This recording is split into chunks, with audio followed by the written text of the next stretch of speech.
সত্যি কথা বলতে গেলে এটা আমার শ্বশুর বাড়ির অঞ্চল। আমি এর জন্য একটু ভয়ে আছি, আমি জানি না আসলে উল্টাপাল্টা কিছু করা যাবে না, মান সম্মান নিয়ে যেতে হবে, এটাই হচ্ছে মোদ্দা কথা। আমার সালাম থাকলো এবং মঞ্চে উপস্থিত লাকমিয়া ভান্ডারী ভাই, উনি আমার এক দেশি মানুষ, গাজীপুর কোনাবাড়ির মানুষ, এবং ইউটিউবারে যারা আছেন আপনাদের সকলের চরণে ভক্তি রইল, কারণ আপনারা ব্যতীত আমরা কিছু না। এছাড়াও আমার কিছু কাছের মানুষ এখানে আছে, আমার মাস্টার কাকা এসেছে, আমার কাকি এসেছে এবং আরও অনেকে এসেছেন তাদের সাথে। এবং সত্যি কথা বলতে গেলে এটা আমার শ্বশুর বাড়ির অঞ্চল। আমি এর জন্য একটু ভয়ে আছি, আমি জানি না আসলে উল্টাপাল্টা কিছু করা যাবে না, কারণ মান সম্মান নিয়ে যেতে হবে, এটাই হচ্ছে মোদ্দা কথা।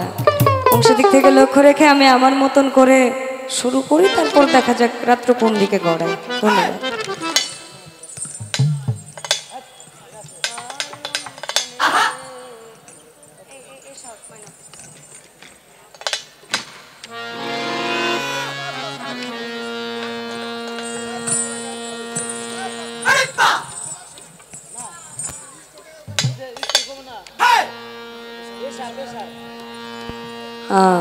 ওই যে হাওয়া দমে দেখো তারে আসল বেনা, কে বানাইলো এমন রংমহল খানা।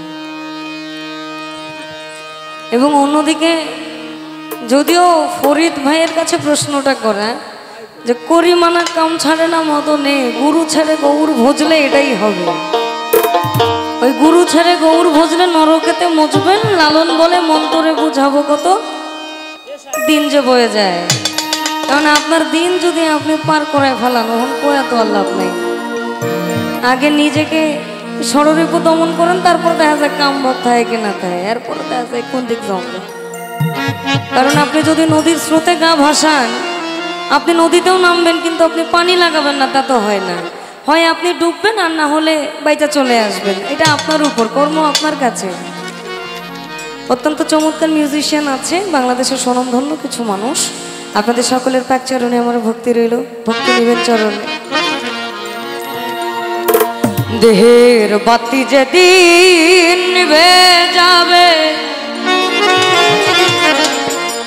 ভাবের শহর আধার হবে। এই দেহের বাতি যেদিন নিভে যাবে, তোমার ভাবের শহর আধার হবে। সুখ পাখি তোর পালাইবে, এই না ছেড়ে দেহের ছেড়ে সুখালয় লণ্ঠনে। রূপের বাতি জ্বলছে রে সদা লণ্ঠনে, রূপে। আবার ওস্তাদ যিনি বাউল শাহুল এবং আমার দাদাগুরু ওস্তাদ যিনি বাউল শফি মণ্ডল, এবং যার দরবারে উপস্থিত আফাজউদ্দিন শাহ, তার দরবারে আমার ভক্তি রইল।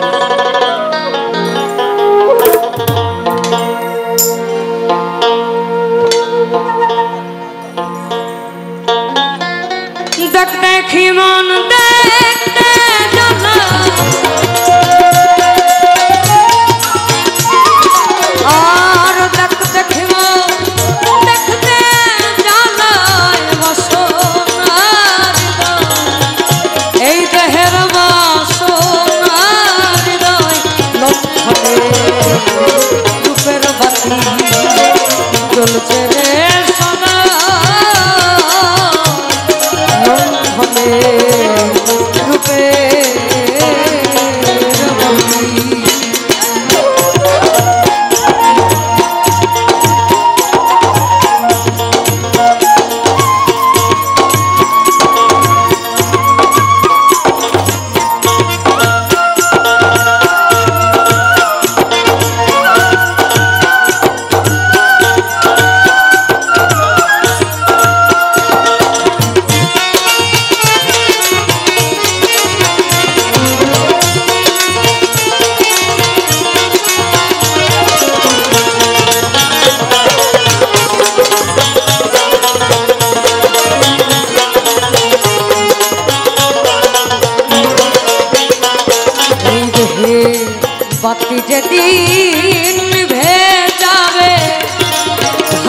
শহর আধার হবে, বাতি যেদিন নিভে যাবে, ভাবের শহর আধার হবে।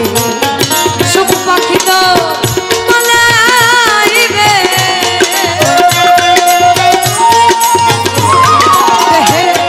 সুখ পাখি তো পালাইবে, ছেড়ে সুখ হলো এই দেহের, ছেড়ে সুখ হলো রূপের বাতি জ্বলছে রে সদা লণ্ঠনে রূপের বাতি।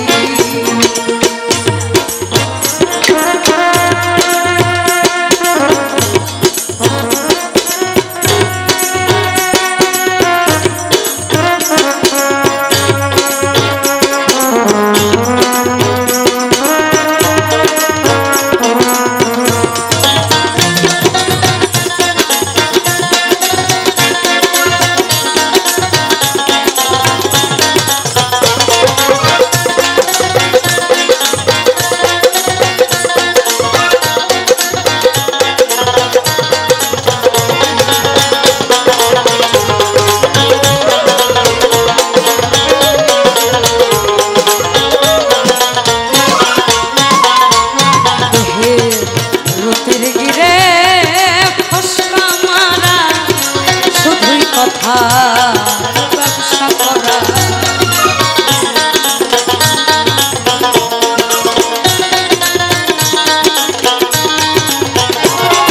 এই দেহে রূপের গিরে ফসকা মারা, শুধুই কথা ব্যবসা করা। তার কি হবে রূপ নিহারা,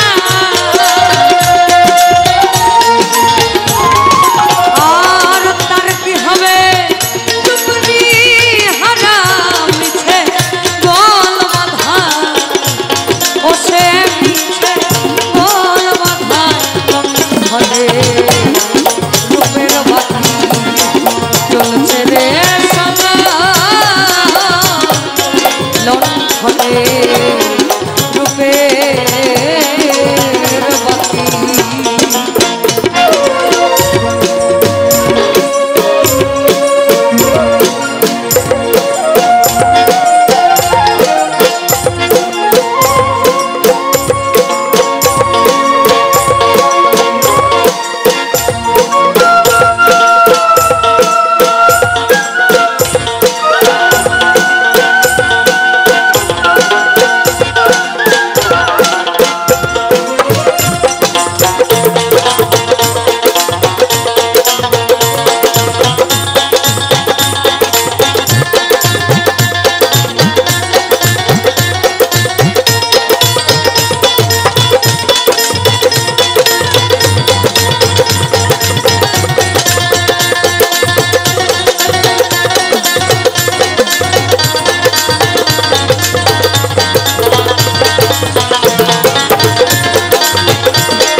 শাস্ত্রে বলা খয়লাকাল ইনসান, অর্থাৎ আমি আদম জাতিকে সৃষ্টি করেছি নিজ সুরতে প্রেমের জন্য। আবার তদ্রুপ বলে কুল এমিন মুমিনিন আরশে আল্লাহ, প্রত্যেক মুমিন ব্যক্তির কলবে আল্লাহর ঘর। তাহলে সপ্ত আসমান ভেদ করে কেন আমার যাইতে হবে? আমার মধ্যেই তো তার বসবাস। বলছে না নিজকে জানলে খোদাকে জানা যায়। ওই যে করে আমার আশ আমি করি তার সর্বনাশ, এরপরেও সে যদি করে আমার আশ আমি করি তারে আমার দাস। এরপরেও বেচারা সে যদি করে আমার আশ আমি হয়ে যাই তার দাস। অর্থাৎ আমার মধ্যেই সে শুধু জ্ঞান চক্ষু এবং দিব্য চক্ষুটা খুললেই তাকে পাওয়া সম্ভব। আমরা 5 ওয়াক্ত সিজদাতেই নিরাকারে, যার কোনো আকার রূপ গন্ধ রস কিচ্ছু নাই, কিন্তু আমরা বিশ্বাস করি লা ইলাহা ইল্লাল্লাহু মুহাম্মাদুর রাসূলুল্লাহ, অর্থাৎ আল্লাহ এক এবং অদ্বিতীয়, তার কোনো শরীক নেই। হযরত মুহাম্মদ সাল্লাল্লাহু আলাইহি ওয়াসাল্লাম তার প্রেরিত রাসূল এবং বান্দা। তাহলে এটা যদি সত্য হয়ে থাকে, তাহলে আমার রূহের সাথে যে সে মিশে আছে, এটা কেন সত্য নয়? সিরাজ সাইবা